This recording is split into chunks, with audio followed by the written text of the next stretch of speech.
몇 주 전에 워싱턴 주에서 이제 프라이머리 일렉션이 있었죠. 예비 선거가 있었고, 그래서 그 카운티마다 이제 중요한 직책을 놓고 이렇게 선거하는 일들이 있었습니다.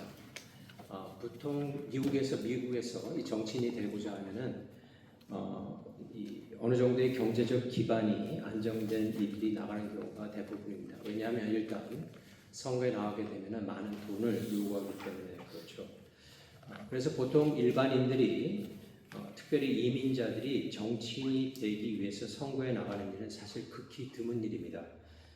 왜냐하면 일반인들은 보통 자신이 가지고 있는 사업터나 아니면 직장 내에서 시간을 많이 보내야 되기 때문에 그런 엑스트라 워크를 한다는 것이 사실 힘든 그런 상황이죠.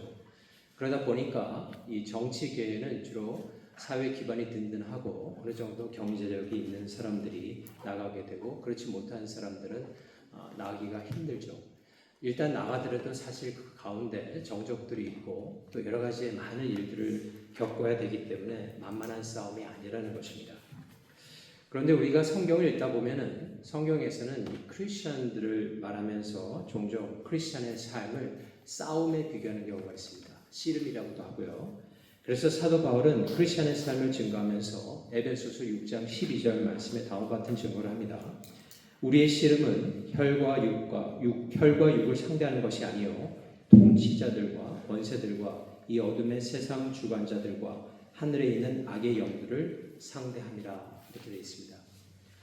어떻게 보면 크리스천이 되는 순간부터 사실 어떤 사람이 정치 입문하는 것보다 훨씬 더 강력하고 우리가 상대하기 힘든 그런 적을 상대하는 것에 들어가야 된다라고 성경 우리에게 사실 가르치고 있습니다. 더 나아가서 오늘 본문에 보게 되면 뭐라고 되어 있습니까? 근신하라 깨어라 너희 대적 마귀가 우는 사자같이 두루다니며 삼킬 자를 찾나니 라고 되어 있습니다. 여러분, 사자가 우는 경우에는 여러 가지 경우가 있는데 본문에 나와 있는 이 사자가 우는 것은 먹잇감을 찾아서 삼킬 자를 찾기 위해서 다니는 겁니다. 다시 말해서 배가 고파서 우는 것이죠. 사자의 경우에는 일단 배가 부르게 되면은 그늘에 가거나 아니면은 적당한 곳에 가서 잠을 취하고 자게 되지만은 사단의 배는 그렇지 않습니다. 이 사단의 배는 블랙홀과 같아서 그 욕심을 채울 수 있는 것이 없다라는 것입니다. 이 사단의 욕심은 무엇입니까? 하나님께서 창조하신 가장 위대한 작품인 사람의 인생을 파괴하는 것입니다. 그것이 그의 목적이라는 것이죠. 그 일을 위해서 그는 상당한 파괴력을 가진 자입니다. 그런 사탄은 그런 파괴를 예수님께서 오시기 전까지 계속해서 할 것이고, 성경에 보게 되면은 예수님이 오시기 가까워지면 가까워질수록 지역뿐만이 아니라 전 세계를 돌아다니면서 많은 사람들을 미혹함으로 그 파괴의 길로 몰아가고자 한다라고 성경 증거를 하고 있습니다. 여러분 가운데 지금 매일매일 힘든 삶을 사는 분도 계실 수 있고, 또한 그렇게 힘들지는 않지만 웬만하게 살아가는 분들도 계시라고 생각을 합니다. 하지만 여러분이 지금 여러분들이 크리스천이라면 맡고 있는 현실은 무엇입니까? 마귀가 우는 사자같이 삼킬 자를 찾고 있다라는 현실에 우리는 맞닿고 있다라는 것입니다. 그로 인해서 크리스천의 삶에 고난이 찾아오게 됩니다. 그렇다면 이러한 현실 속에서 크리스천은 어떤 삶을 살아야 될까요? 오늘 본문을 통해서 크리스천은 궁극적으로 어떤 존재이며 그래서 어떠한 삶을 살아야 되는지를 우리가 본문을 통해서 세 부분에 걸쳐서 한번 보도록 하겠습니다. 이 베드로 전서는 일반 서신서라고 합니다. 일반 서신서라는 것은 사도 바울이 지은 여러 가지의 서신서들이 있는데 로마서라든지 아니면 고린도 전서 등등은 어떤 교회를 향하여서 스페시픽 메시지를 가지고 전한 서신서, 바울 서신서라고도 하는데, 일반 서신서는 보통 영어로 이제 general epistle이라고 그러죠. 그러니까 그 당시에 소아시아 지역의 지금의 튀르키예, 그 터키 지역인데 많은 교회들이 흩어져 있었는데 그 교회에 일반적으로 이렇게 어플라이가 되는 그런 말씀을 전할 적에 이 서신서를 썼다라는 것입니다. 그래서 사도 베드로가 쓴 서신서는 일반 서신서라고 합니다. 그 당시에 핍박으로는 전통적인 견해에 따르면은 그 당시 로마의 네로 황제가 상당히 크리스천을 핍박했다는 견해가 통속적으로 많이 이렇게 전해지고 있습니다. 다시 말해서 상당한 외부적인 핍박이 있었고 또 내부적으로는 예수 그리스도를 믿게 된 사람들이 여러 생기면서 가정 내에서 상당한 불화가 있었습니다. 그래서 베드로전서를 쭉 읽다 보면은 가정 내에서 어떻게 생활을 해야 되는지에 대한 지침서를 주는 것을 볼 수가 있어요. 밖으로는 네로 황제의 엄청난 핍박이 있었고 또 안으로는 각자 그 가족들 가운데도 그런 핍박이 있었을 그런 가운데 그런 어지러운 상황 속에 크리스천이 모이게 된 것입니다. 처음에는 예수님을 사랑하는 마음으로 뜨거운 마음으로 신앙생활을 시작했지만은 뜻하지 않은 여러 가지 많은 일들이 일어나다 보니까 교회에서 우왕좌왕하게 되고 염려의 목소리들이 점점점 커지게 되고 그런 것들이 퍼지다 보니까 그들 가운데 하나님을 향한 신앙이 점점 줄어들게 된 것입니다. 그래서 사도 베드로는 서신서를 끝내가면서 첫 번째 너희 염려하는 그 모든 것들을 다 주께 맡기라고 그렇게 권고를 하는 것입니다. 그런데 여러분들이 크리스천의 삶을 살다 보면 문제가 여기 있습니다. 말씀으로는 아는데 말씀으로는 염려를 하나님께 맡겨야 되는 것은 아닌데 그게 잘 안 되는 경우가 있다는 것입니다. 그러는 그 염려는 여러분의 삶 가운데 자꾸 축적되게 되고 그것이 누적되다 보면은 그 염려가 여러분 삶의 일상생활이 되고 더 나아가서는 하나님을 믿는 믿음을 잘하지 못하게 하는 방해거리가 된다는 것입니다. 그렇다면 우리가 어떻게 해야 될까요? 우리가 이 염려에 대한 처방을 조금 생각하기 전에 먼저 염려가 무엇인지를 알아야 할 필요가 있습니다. 성경에는 이 염려라는 단어가 상당히 많이 나옵니다. 그런데 이 염려라는 단어가 원어적으로 보게 되면은 부정적인 의미도 있고 긍정적인 의미도 있습니다. 먼저 부정적인 의미를 생각해 보면은 예수님께서 마태복음의 산상수훈을 통해서 전해주신 말씀 가운데서 볼 수 있는데요. 우리 다 같이 한번 찾아보도록 하겠어요. 마태복음 6장 25절 말씀 한번 보도록 합니다. 마태복음 6장 25절 말씀.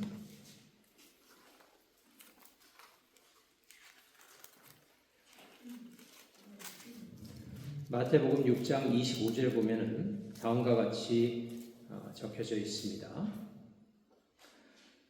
그러므로 내가 너희에게 이르노니 목숨을 위하여 무엇을 먹을까 무엇을 마실까 몸을 위하여 무엇을 입을까 염려하지 말라. 목숨이 음식보다 중하지 아니하며 몸이 의복보다 중하지 아니하냐.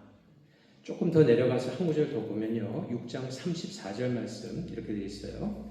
마태복음 6장 34절에 그러므로 내일을 위하여 염려하지 말라. 내일은 내일이 염려할 것이요 한날의 괴로움은 그날로 족하리라 되어 있습니다.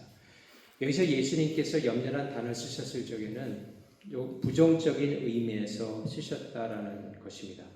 위의 말씀 외에도 여러 염려에 관한 구절이 있지만 우리가 염려가 무엇인가를 좀 살펴보기 위해서 이 두 구절에 조금 국한돼서 제가 생각을 해보도록 하겠습니다.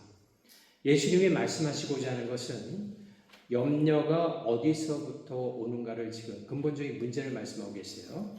그런데 그 가장 큰 것이 의식주라는 것입니다. 의식주. 예수님 당시에 설교를 듣기 위해서 모인 많은 무리들의 사람들은 이 의식주의 문제로 인해서 부족한 상황들이 참 많았습니다. 사실 양식이 상당히 많이 부족한 상태였고 입은 옷이나 또 비를 피할 수 있는 집들도 넉넉한 삶은 아니었기 때문에 그들에게 의식주로 인해서 일어나는 염려에 대해서 예수님께서 염려하지 말라고 하신 것입니다.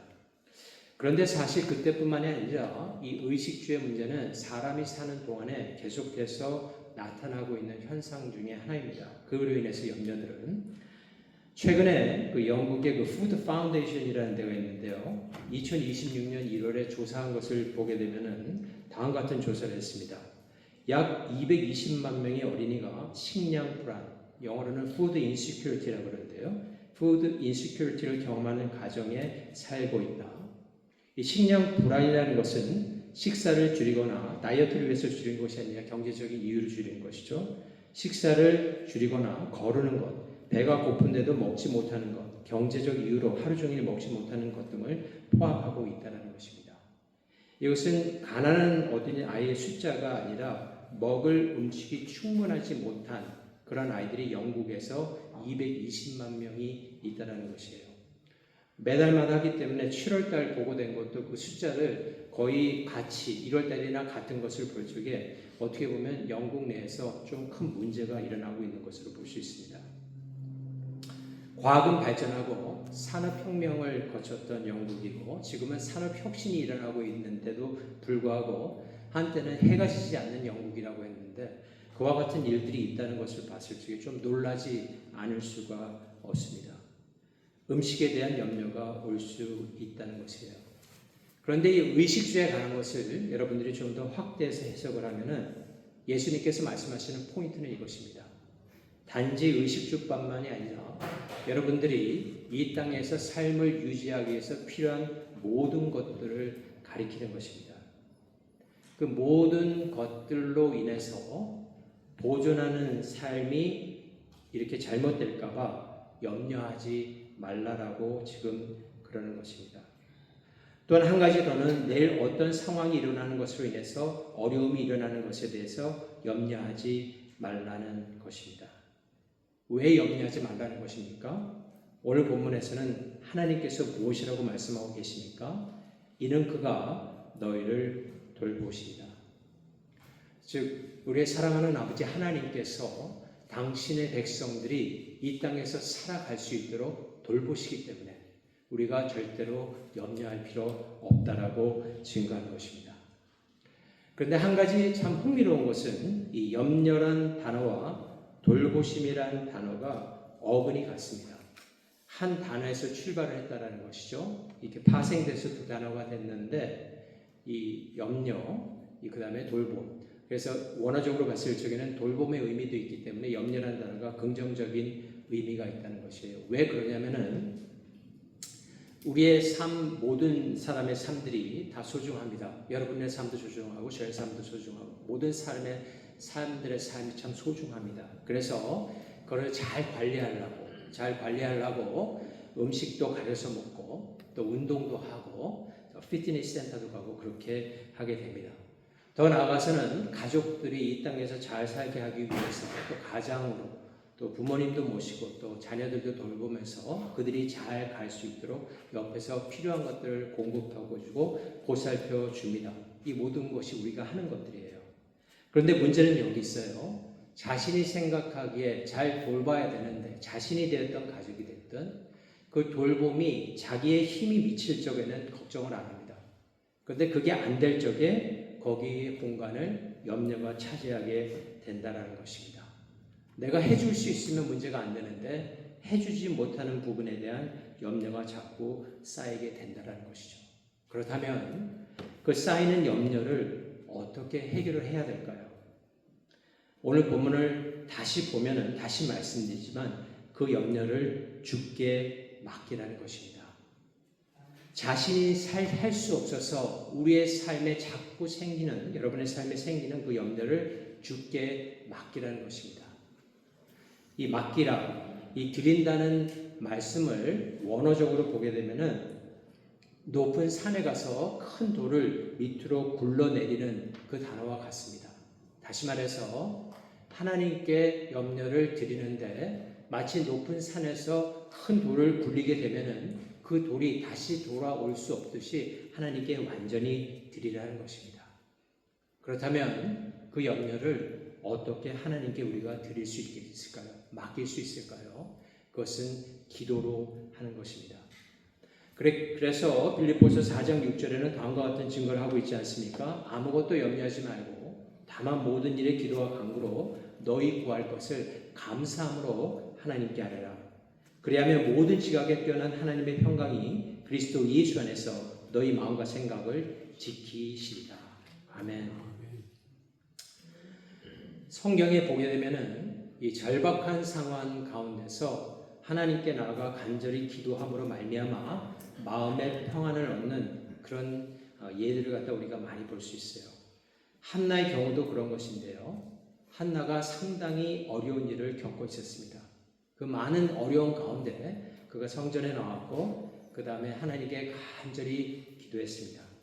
그 기도한 다음에 다음과 같은 말로 믿음의 고백을 하는 것을 볼 수 있어요. 사무엘상 1장 18절에 보면은 이르되 당신의 여정 당신께 은혜 입기를 원하나이다 하고 가서 먹고 얼굴에 다시는 근심빛이 없더라라고 증거하고 있습니다.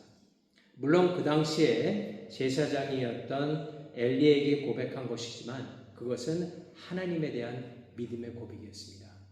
기도로서 하나님께 다 드렸기 때문에 더 이상 마음에 근심이 없게 되었다라는 것입니다. 사랑하는 성도 여러분, 여러분이 만약 지금 염려하는 것이 있다면 하나님께 그 염려를 다 맡기시기 바랍니다. 아멘. 그렇게 마음의 무장을 하게 되면 하나님께서 염려가 찾아오지 않도록 우리를 다 막아주시겠다라고 성경은 우리에게 약속하고 있는 것입니다. 이렇게 영적인 무장을 한 다음에 오늘 본문에 나와 있는 것은 무엇입니까? 근신하고 깨어서 믿음을 굳건히 하고 마귀를 대적해야 되는 것입니다. 오늘 본문 말씀 다시 한번 보겠어요. 베드로전서 5장 8절에서 9절 말씀 다시 한번 봅니다. 베드로전서 5장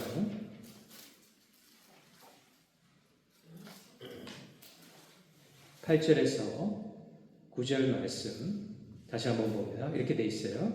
근신하라 깨어라 너희 대적 마귀가 우는 사자같이 두루다니며 삼킬 자를 찾나니 너희는 믿음을 굳건하게 하여 그를 대적하라. 이는 세상에 있는 너희 형제들도 동일한 고난을 당하는 줄을 알미라. 아멘. 이 근신하라 깨어라 이 말씀을 영어 성경에 보게 되면 이렇게 돼 있어요. Be sober minded, be watchful. 제가 이 말씀을 조금 의역하면 이렇게 의역할 수가 있습니다. 정신을 차려라, 경계하고 방심하지 말라. 왜 정신을 차리며 무엇을 경계해야 됩니까? 성경에서 반복되는 경계의 말씀인데요. 마지막 때가 되면은 마귀가 미혹하는 말을 온 세상에 퍼뜨려서 세상을 혼란스럽게 한다는 것입니다. 무엇이 진리고 무엇이 거짓인지를 계속해서 퍼뜨려서 잘못 퍼뜨려서 많은 사람들을 미혹하고 현혹하게 된다는 것입니다. 그렇기 때문에 정신을 차리고 있어야 된다는 것이에요. 이 말씀을 제가 좀 더 깊이 있게 표현하자면 이렇게 표현할 수 있습니다. 냉철한 이성적인 사고를 가지고 하나님의 말씀을 알므로 하나님에 대한 신뢰를 더욱더 강건하게 하라는 것입니다. 여러분, 세상이 마지막으로 갈수록 염려되는 일들이 더 많아질 수 있습니다. 그런데 그럴 때마다 기억해야 될 것은 오늘 바로 이 말씀이라는 것이에요. 근신하라, 깨어라, 너희 대적 마귀가 우는 사자같이 두루다니며 삼킬 자를 찾나니 너희는 믿음을 굳건하게 하여 그를 대적하라. 이는 세상에 있는 너희 형제들도 동일한 고난을 당하는 줄을 압니다. 이 고난이 여러분만의 고난이 아니라 세상에 많은 예수 그리스도를 좀 바르게 믿고자 하는 사람들, 예수님을 사랑하는 사람들, 어떠한 일이 있더라도 하나님이 주신 이 믿음을 끝까지 지키고자 노력하는, 고분분투하는 많은 형제 자매들이 너희와 같은 똑같은 고난을 받고 있기 때문에 의기소침되거나 자꾸 뒤로 물러나지 말고 오히려 그런 대적해오는 마귀를 대적하여서 믿음의 싸움을 정진하라고 하나님께서 말씀하고 계신 것입니다. 마지막으로 한 가지 더 굳건히 믿어야 할 것은 잠시의 고난이 주는 유익입니다. 우리 베드로전서 5장 10절에서 11절 우리 한 목소리로 한번 읽어보도록 하겠습니다. 베드로전서 5장 10절에서 11절 한 목소리로 같이 읽어봅니다. 시작. 모든 은혜의 하나님 곧 그리스도 안에서 너희를 부르사 자기의 영원한 영광에 들어가게 하시니까 잠깐 고난을 당한 너희를 친히 온전하게 하시며 굳건하게 하시며 강하게 하시며 혀를 견고하게 하시리라. 권능이 세세 무궁하도록 그에게 있을지어다. 아멘. 여러분, 이 말씀을 우리가 순서적으로 볼 필요가 있습니다. 거기 보면 온전히 먼저 나오고 그 다음에 굳건함이 나오고 강함이 나오고 그리고 터가 견고해진다 이렇게 볼 수 있어요. 이 온전함이라는 것은 성도가 예수 그리스도의 모습을 닮아가는 것이 온전해지는 것입니다. 굳건은 믿음이 굳건해지는 것입니다. 그 믿음은 여러 가지가 있겠지만은 하나님께서 성령님을 우리에게 허락하시고 우리의 인격적인 변화와 모든 것들을 통해서 우리의 모습을 예수 그리스도의 모습으로 반드시 이루어갈 것을 믿는 것입니다. 그 믿음이 삶 가운데서 나타나는 것을 보고 그 믿음이 더욱더 굳건하여지면은 참된 강함이 우리의 삶 가운데, 여러분의 삶 가운데 나타나는 것입니다. 제가 참된 강함이라고 하는 것은 세상에는 잘못된, 헛된 강함이 있기 때문에 그렇습니다.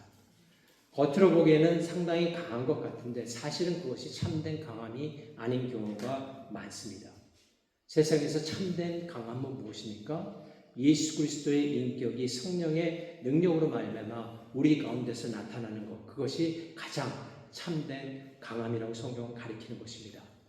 여러분, 이런 일련의 과정을 통하다 보면은 우리의 삶 가운데 인생의 터가 참되게 굳어진다는 것입니다. 여러분, 일반적인 사람들이 어떤 사회에 들어가서 그 사회에서 자신의 인생의 터를 닦고자 부단히 노력을 합니다. 주변에 아는 사람들을 좀 많이 사귄다든가, 아니면은 돈을 저축한다든가, 아니면은 자신이 가지고 있는 노동이나 자신이 가지고 있는 재능을 그 사회에 어떻게 활용함으로 말미암아 나름대로 그 사회에서 인생의 터를 만들고자 굉장히 노력을 합니다. 우리 크리스천도 이런 것들이 필요하고 이것이 결코 잘못된 것은 아닙니다.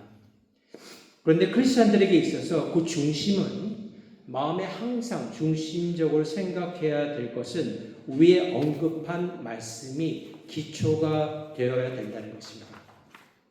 우리의 삶의 목적은 예수님의 모습을 닮아가는 참다운 인격의 변화에 있다는 것이에요. 그러는 가운데 하나님을 더욱더 의지하고 하나님만 신앙하고자 하는 믿음을 그 삶 속에서 계속 다져나가게 되는 것입니다. 그렇게 되면 그 인생은 참다운 강한 모습으로 점점 바뀌어 나가게 되고 그 사람은 어느 사회에 속해 있든지 인생의 터를 그 사회 가운데서 더욱더 굳건하게 견고하게 만들어 나갈 수 있다는 것입니다. 아멘. 여러분, 그런 인생의 터를 만들어 나간 많은 인물들이 이 올 테스트먼트 구약에 보면 많이 나옵니다. 요셉이라든지 다니엘. 요셉은 얼마나 많은 고통을 겪었습니까? 이방 나라에 가서 그의 인생의 터를 총리의 자리까지 올리는 그곳에 있었을 적에 세상 사람들은 그의 겉모습만을 봤을지 모르지만 우리는 창세기를 통해서 그의 중심에 무엇이 항상 있었는가를 분명히 알 수 있습니다. 그가 총리의 자리에 가는 것은 하나님을 신앙하는 마음이 있었기 때문에 그렇습니다. 다니엘도 마찬가지예요. 그 당시 제국의 왕조가 두 번이 변하는 엄청난 그 혼란의 시기 가운데 다니엘은 끝까지 항상 정치의 탑에서 많은 사람들에게 좋은 영향을 줬습니다. 세상 사람들은 그를 어떤 정치적인 수완이 좋아서 그렇게 했다 볼지 모르지만 우리는 분명히 알고 있습니다. 다니엘의 중심에서는 항상 하나님을 향한 신앙이 있었습니다. 그 신앙이 그로 하여금 그 인생의 터, 제국이 두 번이나 바뀌는 혼란의 시기 가운데서도 정치인으로서의 입지를 가질 수 있었다는 것입니다. 하지만 성경에는 그렇지 못한 많은 인물들도 있죠. 더 나아가서는 한 나라 자체가 잘못되는 길로 가는 것을 구약은 우리에게 분명히 보여주고 있습니다. 이스라엘이 바로 그런 나라였습니다. 여러분, 하나님께서는 그 광야의 40년 동안에 이스라엘 민족이 40년 아니라 500년 아니라 1000년을 광야에 있다 하더라도 가나안에 들어갈 수 있는 힘을 가진 민족이라는 걸 하나님께서는 아셨습니다. 하나님께서 그들에게 40년 동안 훈련시킨 것은 이스라엘 힘으로는 도저히 못 들어가지만은 그 가나안 땅에 들어가게 하는 것은 거기 있는 강한 민족들을 이겨낼 수 있는 것은 그들의 가진 물리적인 힘이 아니라 신앙의 힘이었다는 것을 이 모세오경을 통해서 누누이 그들에게 가르쳐주고 싶었던 것입니다. 그래서 신명기 7장 1절에 가면은 가나안 7족속이 나오는데 그 족속들은 그 당시에 그 가나안 땅이 적과 꿀이는 가장 좋은 랜드였습니다. 여러분 지금도 마찬가지지 않습니까? 가장 좋은 곳에는 항상 강한 자들이 있습니다. 그리고 그 사람들의 그 땅을 뺏는 것은 굉장히 힘든 일이에요. 거의 불가능한 일입니다. 그 당시도 마찬가지였어요. 가나안 땅에 있는 그 7민족들은 우리가 신명기 7장 1절을 보게 되면은 뭐 여부스 족속이다, 뭐 헷 족속이다, 가나안 족속이다 이러면은 잘 이해가 안 갑니다. 하지만 그 당시 사람들이 그 족속의 이름을 들었을 적에는 상당히 두려운 그런 민족들이었다는 것이에요. 지금도 어떤 민족을 얘기하면 우리가 얼뜻 들어오지 않습니까? 그와 같은 민족들이었다는 것이에요. 그 땅을, 그 강한 민족들을 이기기 위해서는 여러 가지의 방법을 많은 사람들은 고안하겠지만 하나님께서 만드신 방법은 신앙의 힘으로 그 땅에 들어갈 수 있다는 것을 가르쳐 주신 것입니다. 그래서 출애굽기, 민수기, 레위기, 신명기를 보면은 이스라엘이 군사훈련을 했다는 내용들이 전혀 나오지 않습니다. 물론 군사훈련을 했겠죠. 그래야지 거기서 창도 하고 활도 쏘고 하지 않았겠습니까? 하지만 하나님께서 그것을 거기에다 기록하지 않은 이유가 있습니다.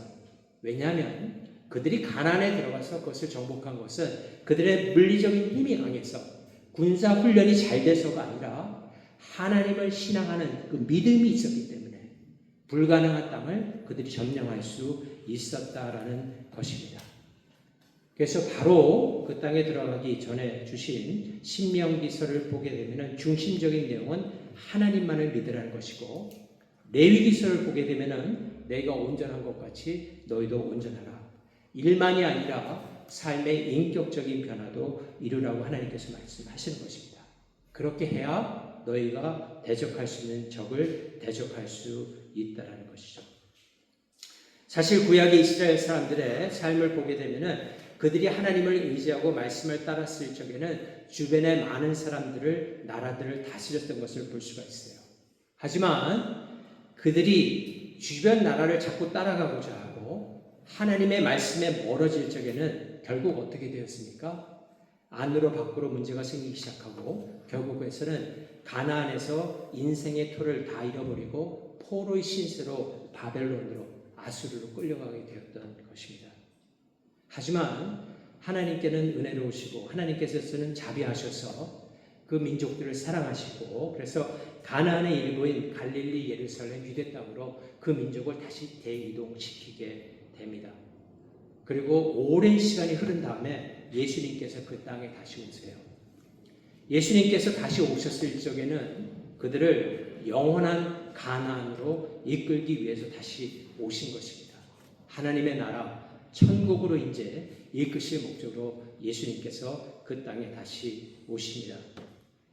예수님께서는 당신의 백성들의 죄를 상징하는 십자가를 지고 갈보리 언덕까지 가시게 됩니다.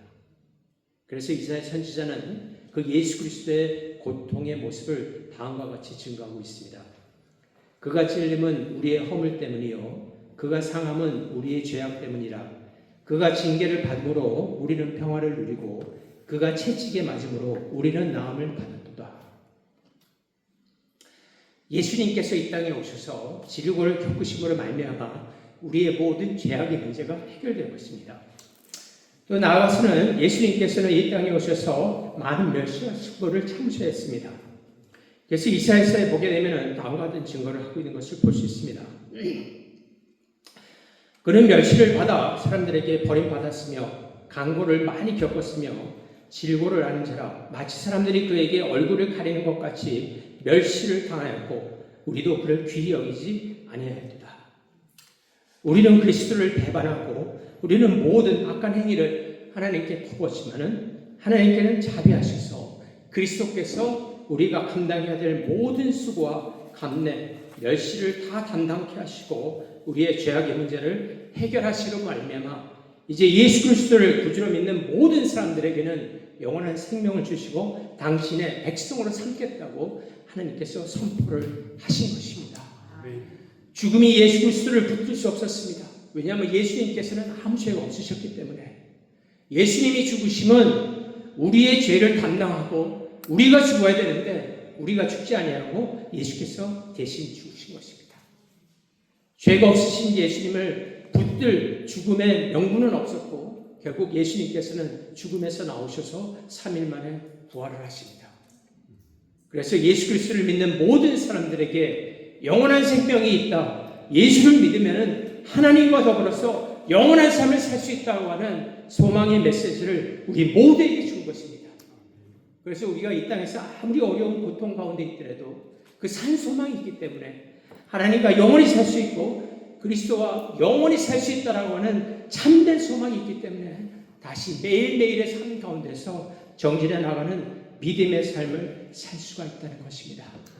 그것을 붙들고 계신 분이 바로 우리 하나님이시고 성령께서 우리에게 끊임없는 힘을 주시고 우리에게 끊임없는 능력을 허락하여 주셔서 우리로 하여금 매일매일의 삶을 염려하지 않고 영위할 수 있도록 이끌어 주신다는 것입니다.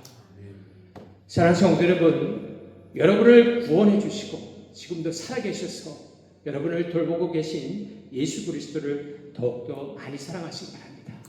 사랑하는 만큼 그리스도의 아름다운 모습을 여러분 삶 가운데서 구현함으로 말미암아 나아가 그리스도의 향기를 전하고 더욱더 하나님께 영광을 드러내는 여러분 다 되시기를 우리 주 예수 그리스도의 이름으로 축원합니다. 다시 기도하겠습니다.